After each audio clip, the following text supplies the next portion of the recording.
Gentlemen, the top 7 in no particular order.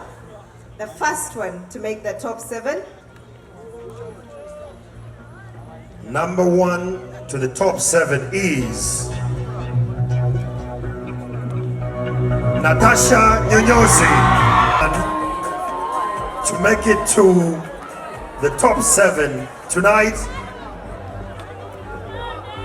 it's not and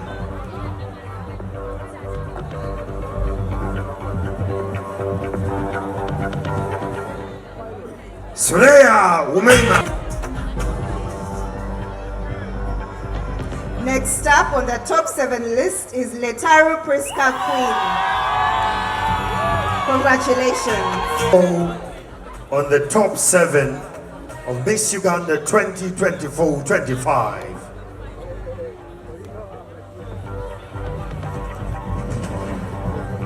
The person is Naigaga. All right, moving along, judges, it's now time for the top 7 Q&A. Are we ready? Yes, we are ready. All right.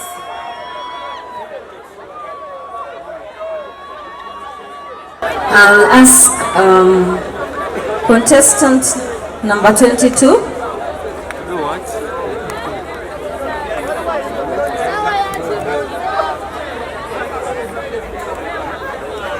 Yes, women's empowerment in Uganda has seen progress, but challenges persist. To you, what does true women empowerment look like, and what specific actions should be taken to ensure all women in Uganda achieve it?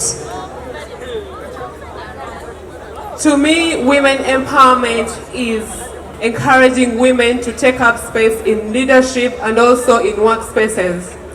Women have been left behind in very many aspects of life, and that has led women back.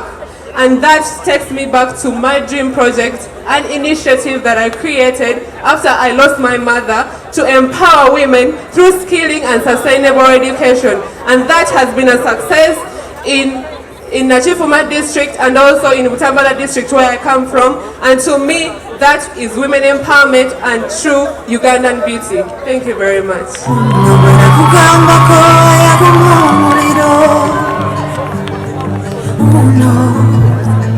Contestant number 25, please step forward.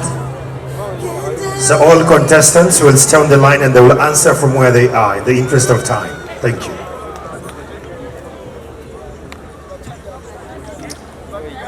What strategies can be implemented to inspire and prepare young women to take on leadership roles and drive meaningful change? The strategies that can be taken would be mentorship, where we get role models to come and inspire young ladies to take on more challenging careers. Just like I am a pilot, I was inspired by the female pilots in our country to take up space. And another thing would be skilling, empowering ladies with skilling and vocational programs so they can be able to be self-reliant and be able to make their own and start their own businesses. This will enable women to be more self-empowered and take on more bigger roles in life. Thank you.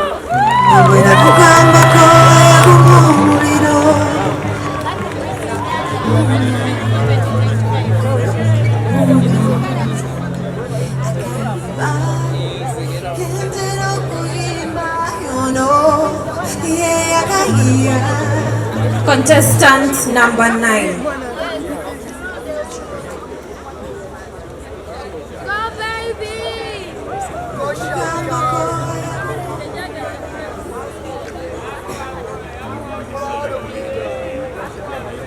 Many rural communities in Uganda lack access to menstrual health education. What concrete steps can be taken to improve menstrual health education and access to hygiene products in these underserved communities? I'm so glad for that question because my project is about the eradication of period poverty in Uganda. For example, in Mityana, where I come from, many women and girls lack access to menstrual products, whereby 1 in 4 girls misses school for an average of 8 days in 3 months, leading to high rates of dropouts and leaving girls at a disadvantage compared to their male peers. And I want to advocate for girl child empowerment and creating a positive impact in our society through my strategies. For example, education. I want to educate not only the boys, but girls and women and the entire community. Education about menstrual health should be for all, not only girls, but also boys, so as to do away with the stigma in our society. And I'll also advocate and create awareness through my social media platforms and educate people about menstrual health. I would also collaborate with various organizations like Reach a Hand and Wells of Life. Timer. Thank you so much.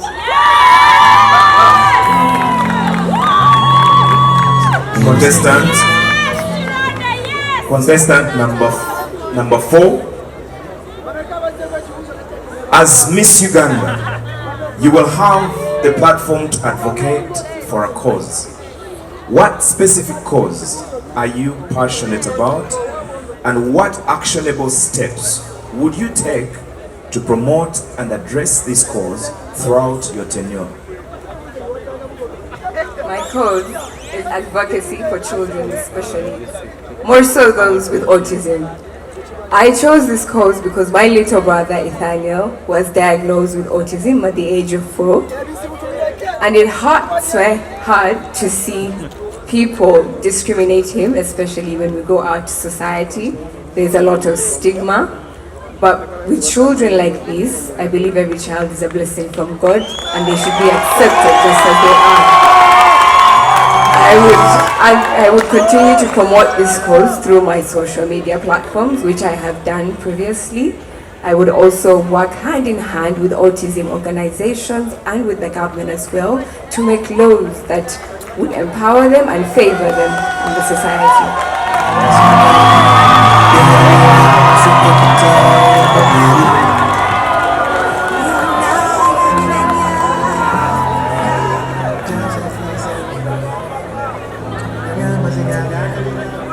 Contestant number 24. Wait. Yeah, 24. Corruption is a significant barrier to progress in Uganda. It is affecting trust and development.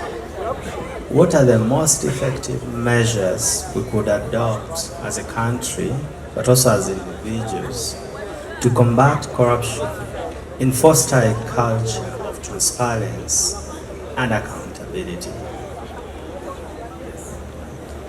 Corruption has led to suffering in Uganda, where funds are misused, and I believe that the government should stand up and face corrupt individuals. It is not good to sit on that because it not only affects you, but one rotten banana spoils the whole bunch. So I believe that if the government can take on its power and put it into action, enforcing strict laws and actually putting them into action instead of maybe just looking at people, encouraging officers to take bribes. I believe that the government, it's high time. People have cried, people have commented about it. Social media has commented about it, and it's high time for the government and the people of Uganda to stop accepting corrupt behaviors. This way we shall grow. Time up. Thank you.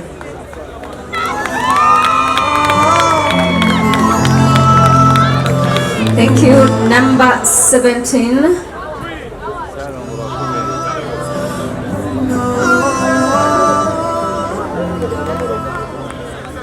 What practical solutions can be put in place to ensure every girl has equal access to quality education and the opportunity to succeed?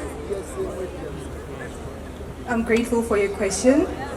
I believe that setting up educational centers where girls and boys are treated equally would empower women to work hard and get inspired to take up positions in leadership.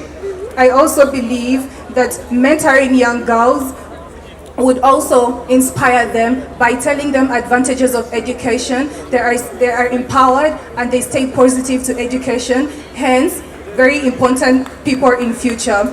Also, I would make sure that successful women are recognized in society, also inspiring young women to also study so hard and take part in society, leaving a positive impact. Thank you.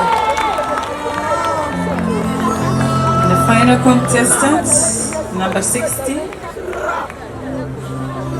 Your question is, gender-based violence continues to be a severe issue in Uganda. What innovative and effective strategies can be employed to tackle gender-based violence and provide comprehensive support to survivors? Through creating rehabilitation centers that are for gender-based violence victims, that these rehabilitation centers can skill these people or victims that have faced gender-based violence. These victims can also acquire these skills that will employ them later in life and be able to create opportunities for themselves. They can also